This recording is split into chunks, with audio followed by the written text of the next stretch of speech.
Keren gak gimmicknya? Ya, halo semuanya, dengan Leon di sini. Di video kali ini aku akan mencoba sharing atau menceritakan sedikit pengalamanku menggunakan mechanical keyboard dari EK871 selama 10 hari.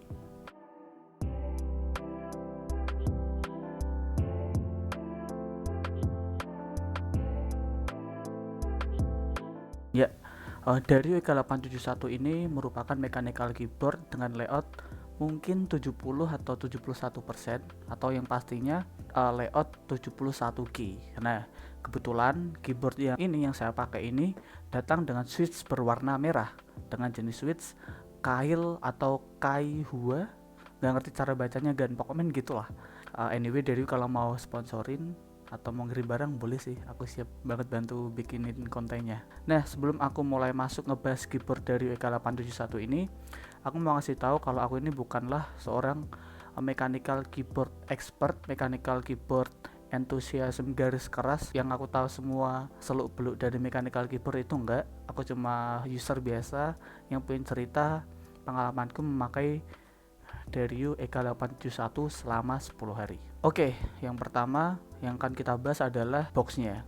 Ada apa aja sih di dalam boxnya atau what's in the box? Nah, so what's in the box tentunya ada unit mechanical keyboard itu sendiri yang dibungkus menggunakan plastik tray keyboard dan plastik itu sendiri.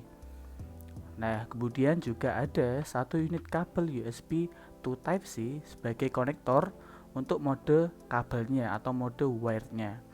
Dan tentunya ada keypuller berwarna oranye yang warnanya sangat cocok dengan keyboard ini sendiri. Kelihatanlah gimana cakepnya.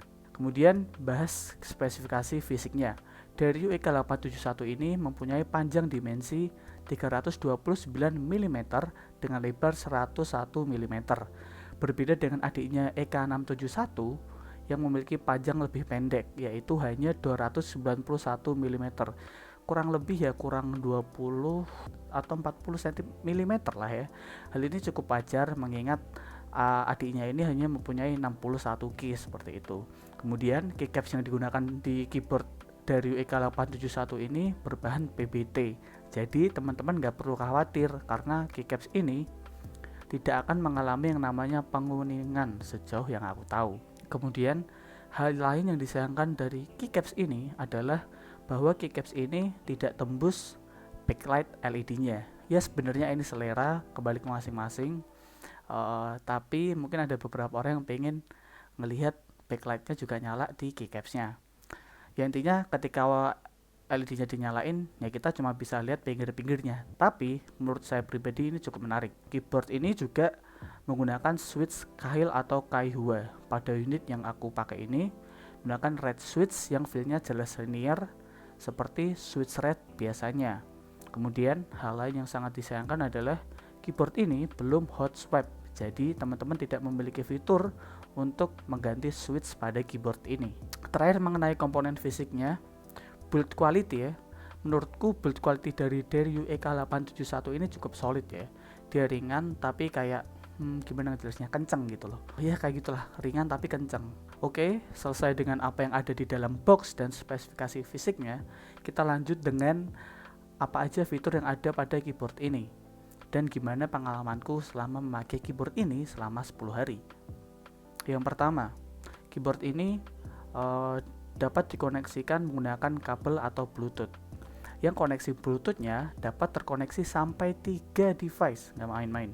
Jadi teman-teman dapat mengkoneksikan keyboard ini dengan misal HP dan laptop kalian, atau HP, laptop, dan HP kalian yang lain kalau punya 2 HP, atau HP, laptop, dan HP tetangga kalian.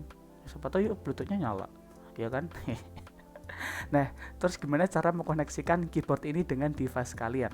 Gampang aja. Pertama, teman-teman harus berubah mode keyboard ini ke mode Bluetooth, yaitu dengan menggeser switch yang ada pada bagian depan keyboard. Kemudian teman-teman tinggal mengaktifkan Bluetooth-nya dengan menekan tombol VN plus Q. Nah, selama beberapa detik hingga muncul indikator kelap-kelip biru pada tombol escape. Oke. Lalu tinggal dikoneksikan deh keyboardnya dengan device teman-teman, entah itu HP, laptop, PC, atau TV. kalau ada yang Bluetooth. Segampang itu sih. Selanjutnya adalah fitur magnetic stand keyboard ini. Aku nggak tahu mungkin nama yang bener apa, tapi aku nyebutnya itu magnetic stand yang didesain menggunakan magnet. Jadi keyboard ini standnya tuh dapat dicopot pasang gitu pakai magnet. Nah, stand ini cara makainya adalah dengan memutar stand sampai 90 derajat. Lalu stand itu dipasang lagi deh ke tempatnya. Pemutaran stand tadi dapat meninggikan stand, kalau dari buku yang aku baca adalah 3,5 mm. Kemudian yang paling penting dari semua fitur keyboard ini adalah baterainya. Dari UEK871 menggunakan lithium baterai dengan kapasitas 1900 mAh yang pada boxnya mengklaim dapat digunakan selama 20 hari tanpa LED dan 4 hari dengan LED. Dan guess what? Aku rasa apa yang diklaim tentang baterainya merupakan fakta. Mengapa? Karena aku bisa pakai keyboard ini selama 10 hari straight tanpa perlu menyolokin kabel ke keyboard ini sejak barang ini datang. Perlu diingat 10 hari itu aku menggunakan keyboard ini tanpa LED. Dan itu menurutku cukup memudahkan aku untuk menggunakan keyboard ini untuk ngetik kerjaan atau ngetik tugas-tugas kuliah kayak gitu. Soalnya aku nggak perlu coba cabut kan ngecas keyboard gitu loh. Nah, walaupun pada hari ke-10 ini koneksi bluetoothnya mulai putus nyambung, meski jarang ya. Aku rasa ini karena baterainya tinggal sedikit, jadi gejalanya adalah koneksi bluetooth putus nyambung kayak gitu. Nah, nggak cuma itu, sayangnya pengujianku selama 10 hari itu terhenti hingga hari ke-10 juga, karena pada hari ke-10 aku secara panik mencolokkan keyboard ini ke PC ku yang baru. Ya karena pada saat PC ku ini bisa nyala, kan aku bisa ngerakit PC ya. Ketika udah nyala aku kayak harus buru-buru perlu keyboard kan buat mainin BIOSnya. Dan aku yang depan mataku cuma ada dari 871. Ya sangat disayangkan harus berhenti di situ. Jadi aku nggak bisa istilahnya melakukan eksperimen lebih jauh gitu loh. Padahal sebenarnya aku juga penasaran gimana kalau keyboard ini benar-benar dipakai sampai habis. Apakah akan mati, apakah seperti apa? Nah, itu yang aku belum tahu. Kemudian kita bahas mengenai fitur mode LED-nya. Dari EK871 ini hanya memiliki satu warna LED, yaitu Ice Blue, setahu saya ya, dengan 3 mode LED. Yang pertama adalah static atau nyala biasa aja. Untuk mode static ini LED-nya memiliki 4 tingkat kecerahan. Itu. Yang kedua adalah breathing, di mana LED-nya nyala perlahan sampai terang kemudian balik lagi. Ya teman-teman tau lah gimana mode breathing kayak gitulah. Terus yang terakhir adalah mati atau tanpa nyala LED. Nah, ini bisa diaktifkan dengan cara memencet VN plus tab. Nah, jadi ketika teman-teman mencet VN plus tab, nanti modenya dapat berubah kayak gitulah. Kemudian fitur yang terakhir adalah mode Mac dan Windows. Jadi keyboard ini juga compatible untuk Mac dan Windows. Cara mengganti modenya cukup gampang, hanya dengan memencet tombol VN plus W. Nah, tapi karena aku nggak punya Mac, jadi ya aku nggak pernah pakai fitur ini. Nah, sebelum sampai di penghujung acara, kayak MC kawinan ya, aku mau ngasih gambaran ke teman-teman gimana sih suara ketikan dari keyboard dari EK871 dengan Kyle Red Switch. Selamat mendengarkan.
Oke, jadi aku rekap ya keuntungan dan kelemahan keyboard ini. Keuntungan yang pertama, aku rasa keyboard ini cukup affordable untuk kelas keyboard wireless. dengan switch scale, di garis bawahi dengan switch scale ya. Kemudian layout 70% atau layout 71 case ini jelas sangat cocok buat teman-teman yang biasa menggunakan laptop. Kemudian di sini kelemahannya adalah bukan kelemahan, di sini tidak ada tombol multimedia yang kebuang. Contohnya seperti volume up, volume down, brightness up dan atau brightness down juga ada. Dan tombol-tombol tetangga yang menurut saya juga cukup berguna dalam proses pengetikan seperti home, insert, and page up and page down juga ada. Tetapi kelemahannya adalah keyboard ini belum hot swap. Terus ada minus minor di mana fungsi page up atau page down ini tidak ditulis pada keycaps. Tapi mungkin ini juga mereka perhitungkan sebagai menjaga estetika keycapsnya gitu loh. Mungkin kalau diisi page up page down kan bisa jadi kayak wah keramaian gitu. Nah, terus keycapsnya ini belum tembus LED kayak yang tadi aku bilang. Jadi monggo teman-teman yang bisa menentukan lah apakah ini keyboard yang cocok buat teman-teman. Nah, mungkin sekian cerita dari saya tentang Dario EK871. Jika teman-teman suka, boleh di like, berikan tanggapan di kolom komentar, dan jangan lupa di subscribe jika teman-teman ingin mengetahui konten-konten apa aja yang akan aku bikin. Semua saran dan kritik sangat diharapkan dari teman-teman. So, see you in the next video. Bye.